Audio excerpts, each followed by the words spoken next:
For years, when I made my turkey, I would just slather it with butter, season it, and roast it. And then about 4 or 5 years ago, I discovered brining my turkeys. I did the wet brines, and then 2 years ago, I discovered dry brining, and I will never go back to making my holiday turkey any other way. Hey guys, welcome back to our urban homestead. My name is Chelsea. Those of you who are new, welcome. Those that have been here for a while, welcome back. So I just went and picked up my turkey, and Thanksgiving's only a couple days away, and I'm going to be showing you guys the dry brine method of turkey. The most flavorful, moist turkey you'll ever have. Crispiest skin. I'm not a big skin fan, but for those of you who are, this makes the most delicious, crispy skin you've ever had. Pretty simple, few ingredients, so let's get cooking, or brining. So like I mentioned, I used to do the wet brine method, and that's where, you know, you put it in a big food safe 5-gallon bucket or any food safe container. Do like a saltwater brine with sugar and fruit peels and all of that. But that's pretty messy, and then you have to deal with all that water after it brines. And once I discovered the dry brining, it literally sits in the pan it's gonna cook in. So much easier, and you don't have like all of that gross brine water to deal with after you put, and it's, yeah, you pulling the bird out of the 5-gallon bucket, getting water everywhere. Not what's up. Dry brining is the only way to go if you've never tried it. After this video, I hope you do. So I'm gonna flip the camera around and show you what's all in it. It's super, super simple. You want some kind of coarse salt. I'm all out of my kosher salt, so I'm gonna use some pink Himalayan salt. 2 to 4 tablespoons of that, depending on how big your bird is. We have a 20-pound bird this year. That's generally about the size turkey that I normally get, because I like to make stock, and I like to can leftovers, and I like to have leftovers for soups and whatnot. And then a tablespoon or so, that's probably a tablespoon and a half of sugar.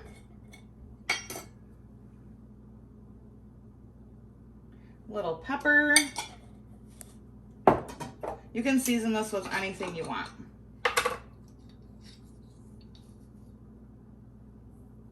Some herbs de Provence. I freaking love this stuff. I get it at Trader Joe's, and I go through probably 2 of these a year. A little bit of poultry seasoning.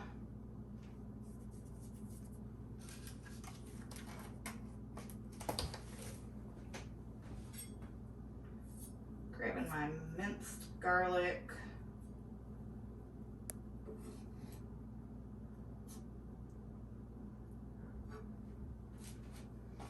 This is 2 cloves of finely minced garlic. And I forgot to stop at the market and get a lemon. Typically I would zest some of the lemon, you know, zest the lemon. You know, fold it in. But I forgot to stop and get one. So I'm just gonna add just a tiny bit of lemon juice, and then some extra virgin olive oil, and then we're going to mix this together. So what brining does to the turkey is the salt in it pulls all of the moisture out. And then when you go to cook it,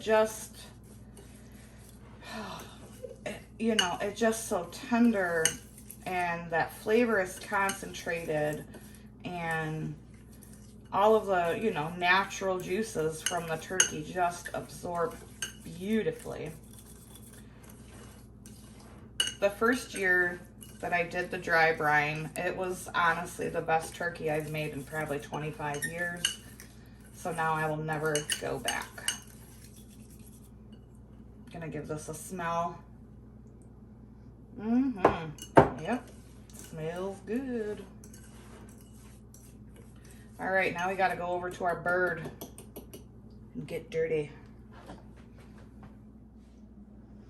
Make sure you wash your hands, guys, several times in between whenever you're working with poultry, especially turkey. It's just gross.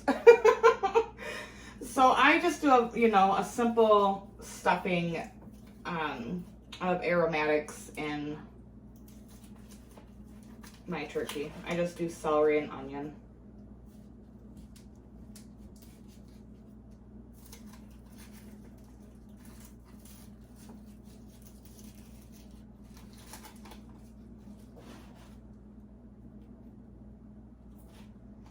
And then I've already went, and you want the skin all the way up the breast. You want to stick your hand in there and loosen the skin from the meat. And then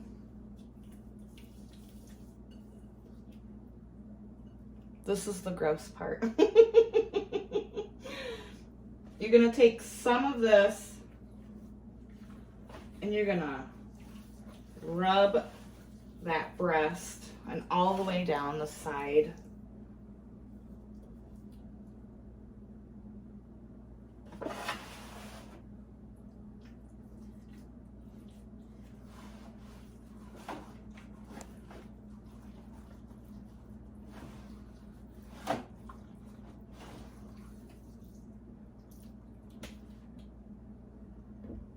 And then you're going to take the rest of it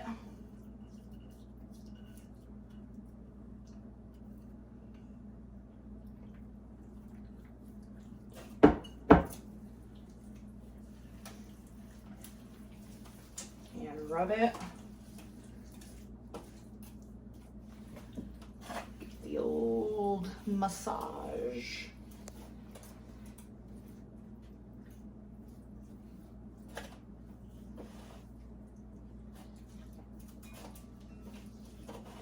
Who doesn't like a good leg massage, right?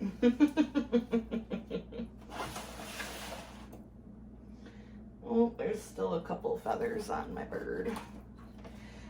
I should have done this earlier. Take the wings and tuck them under.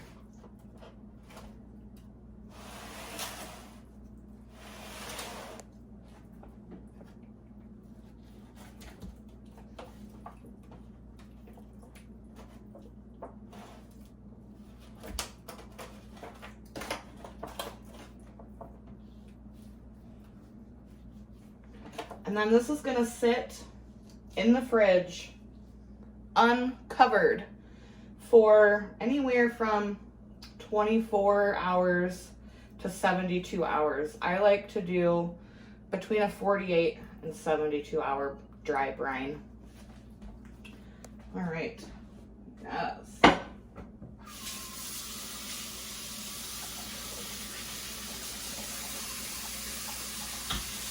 can't turn my camera off because my hands get turkey all over them.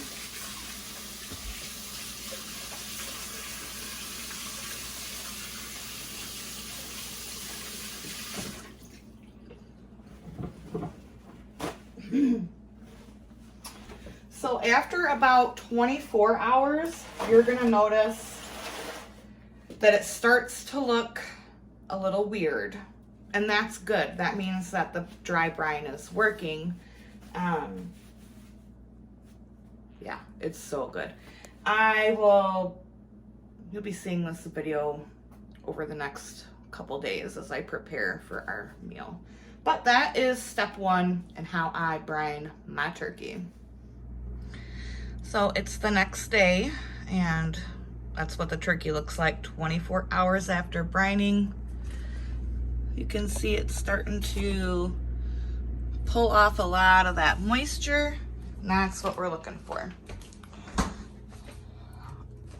I have the turkey neck in here. A lot of people make giblet gravy. I do not make giblet gravy. I make mine with the turkey neck. So this is just water, the turkey neck, a little bit of chicken base, onion, and celery. And then this is going to come to a boil and simmer for probably 5 or 6 hours. Got lots going on today. Getting ready to prep all the things, make the green bean casserole, the sweet potatoes. I'm making the stuffing today, and someone wants me to make them a Dutch apple pie for their holiday, so I gotta get that made as well. Got the stock back here simmering for gravy. Now it's time to make the stuffing. I've got a stick of butter in the pan. I've got an onion and 3 ribs of celery.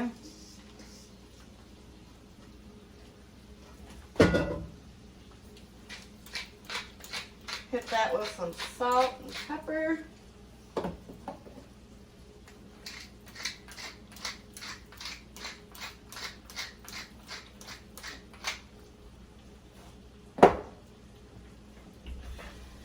And then saute them until they're nice and translucent.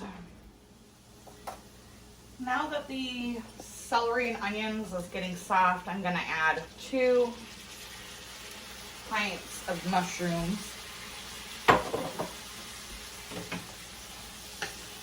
Cook these for just a bit longer.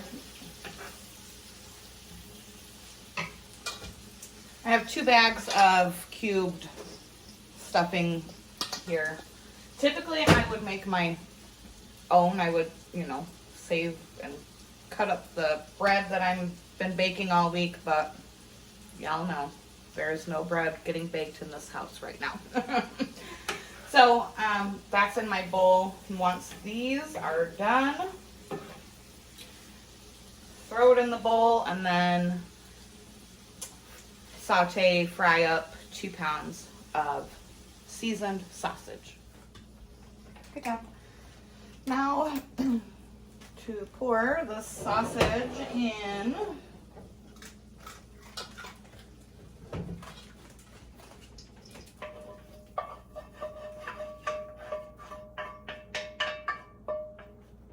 I know it looks like I'm making a lot of stuffing, but my younger brother and his family are going to be coming over. So that's really nice. So we'll have April and I, our kids, the kids' dad, he comes over for every holiday. And then my brother, his wife, and their 2 kids. So 9 people. Oh, 10 because of my son's fiance. Sorry, Emily.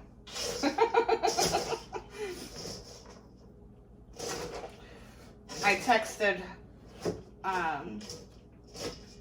Jonathan and his fiance last night and told him what time dinner was going to be. And then I was like, Emily, you can come over early and help me. And our son is like, she can spend the night and help you. I thought that was funny. All right, now I've got some chicken stock.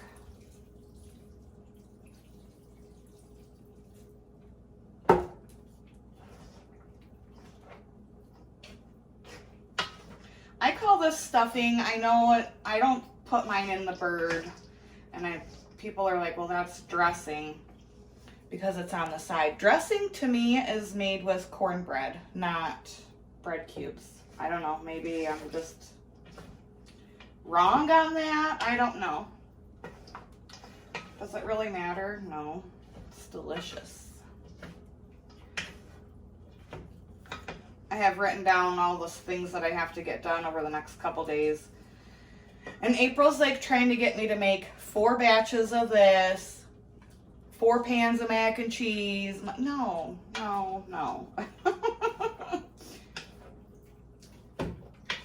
Okay, this is not quite wet enough yet, so I want to thank Marla again for this. This is amazing. I love it.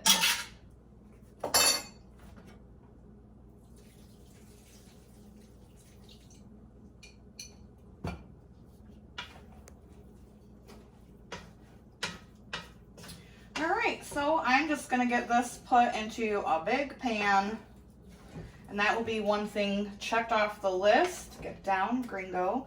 All I have to do is bake it on Thanksgiving and probably add some more broth to it. On to the next recipe. Now I'm making macaroni and cheese. I didn't show you the other stuff I did. I made another Dutch apple pie that someone wanted to buy. I did green bean casserole. Pretty basic recipe, that's why I didn't film that. And I did my sweet potatoes. Pretty basic. The only thing I do is mash up the, well, I don't even mash them. I drain the sweet potatoes, throw in a stick of softened butter, some brown sugar, and then I use my immersion blender to whip it up.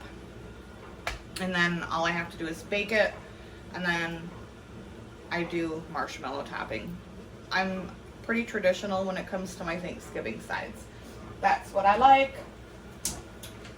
That's what I'm sticking with.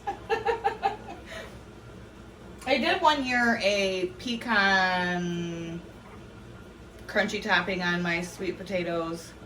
It was delicious. I'm a simple creature of habit, and that's what I like. So now I'm gonna make the mac and cheese. I've got 4 tablespoons of butter in the pan. Gonna get that melted and be right back. Now that the butter is melted, just taking 6 tablespoons of flour.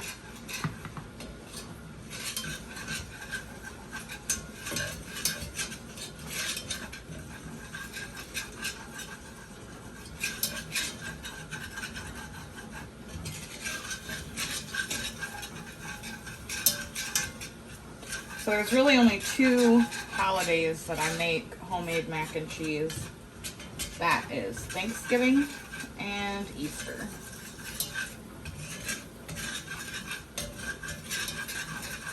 And this is, you know, a very basic mac and cheese recipe.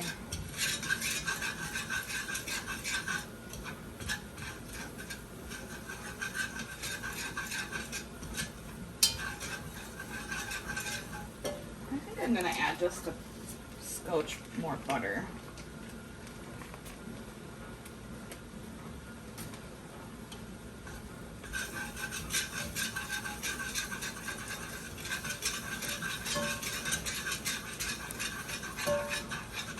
There we go. That looks better. So I've got lots of things knocked off the list. Tomorrow, all I have to do is make the cornbread casserole and I'm gonna try crock pot mashed potatoes this year. Just because, you know, I only have 4 roasters and I've got a lot of food to try to time out. All right, 4 cups of milk so far, and then I'm gonna add another 2 cups. Like one of the crock pots, I'm gonna put the ham in, and then my other crock pot, I'm gonna try crock pot mashed potatoes. We shall see how that turns out.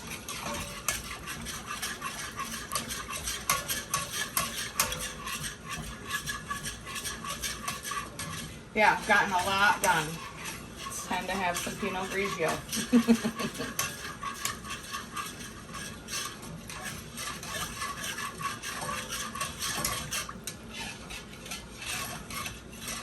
So today is Tuesday. Even when my ovens were working, I still liked to do a lot of prep a couple days ahead of time. That way it's just easier. Just gonna add some salt and some pepper.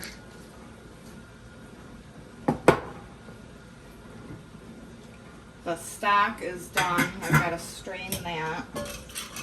And then I'll add the drippings from the turkey to that to make gravy. But that won't be until Thursday. Okay, bring you back when this is all done. Well, thickened.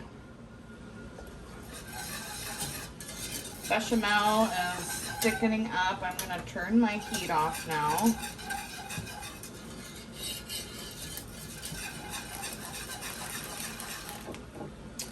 And gonna add the cheddar. Oops. Well, that's a cheap ass Ziploc now, isn't it?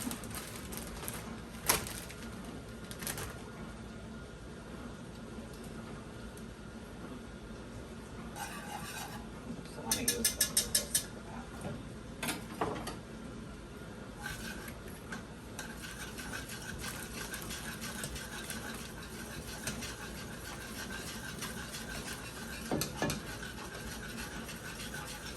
I'm not going to fold in the cheese, David. I'm going to whisk it in.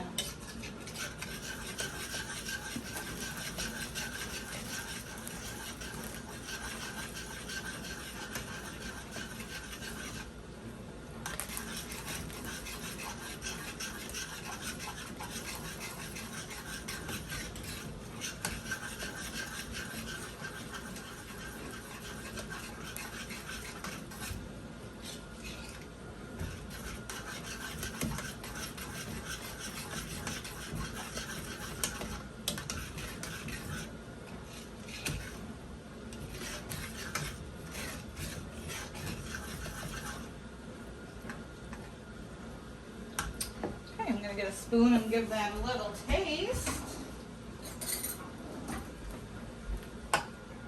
Look at that. That's beautiful.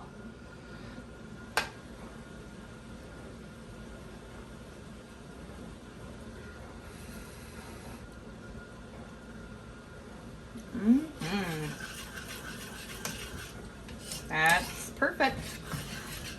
She's a beaut, Clark. All right, I'm gonna set this to the side, get a pound of macaroni cooked, and then we'll throw this baby together. So the noodles are done. They are just under al dente, and I rinse them in cold water. The reason I do them under al dente is because when I go to bake this, it's gonna cook more, and we don't want soggy, mushy mac and cheese. Then this is strictly optional, but I do it. Throw in a little more cheese and mix that around.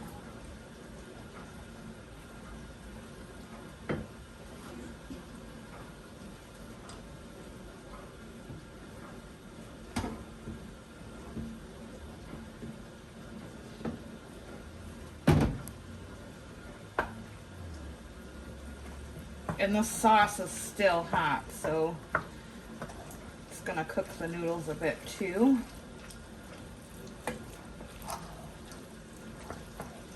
Yes, it looks a bit runny, but these noodles are gonna absorb some of that cheese, and once it sets,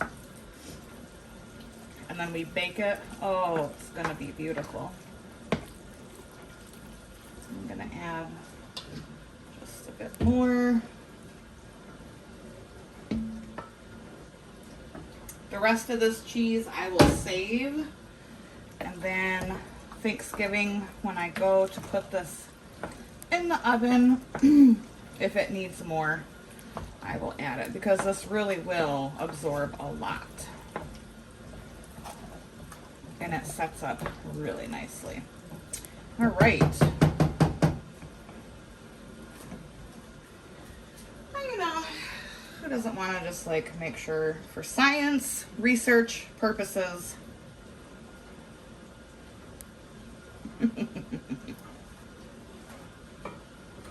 I don't know why I only make it twice a year. It's not hard to do and it's so delicious. Okay, I'm gonna get this into my pan. It's gonna cool completely and then I'm gonna pop it in the, my other fridge. So, homemade mac and cheese. Now when you go to reheat this, you can do cracker and butter topping. I actually might do that. I have to see if I have enough Ritz crackers. I do have panko. And then some cheese on the bottom and then a little cracker crumb topping. Oh, so, so good. So I've got basically everything done except for cooking tomorrow, and I have to make a cornbread casserole. I'm not going to show that, and there's other things I haven't shown, but I'm trying something new, which is crock pot mashed potatoes. Let's see how this goes. I have my crock pot with potatoes. This is some of the turkey stock that I made yesterday, and I'm going to, after I just cleaned everything.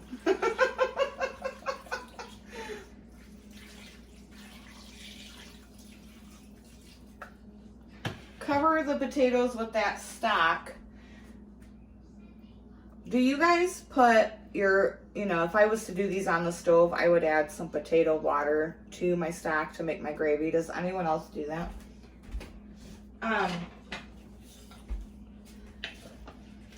So this, when I drain it off tomorrow, will not get wasted. It will go into the gravy. And then this is gonna go on low overnight. And then when I wait, we're gonna season it because I don't season the stock. In the morning, I will wake up, drain the potatoes, add some cream cheese or sour cream. I'm not sure which one I'm gonna do yet.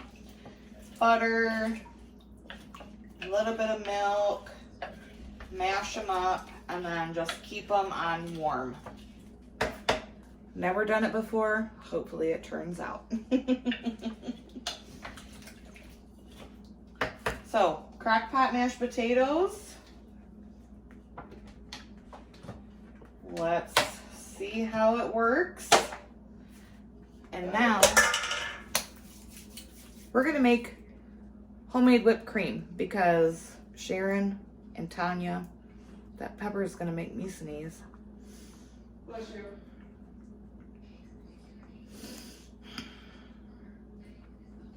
Y'all, we're not sure on how to make that, so I'm going to show you. Super simple, you guys. Whipped cream could not be any easier. Let me bring you guys a little closer. Hello. Hello. I'm just gonna make a small amount.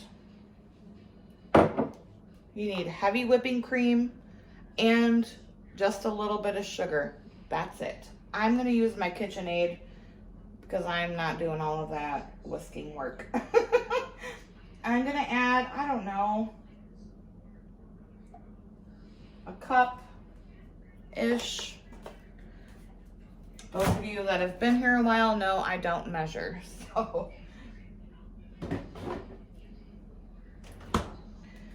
Then I'm using the whisk attachment.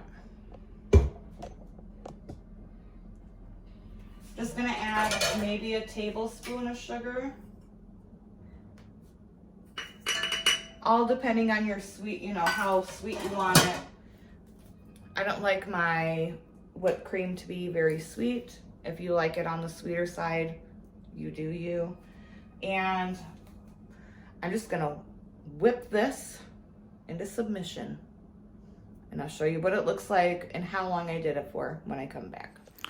So here I'm just whipping that cream into submission.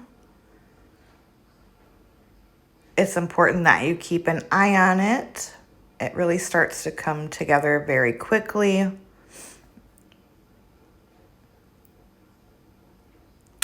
Now I'm going to turn my mixer up just for a few seconds to really get it nice and thick and creamy.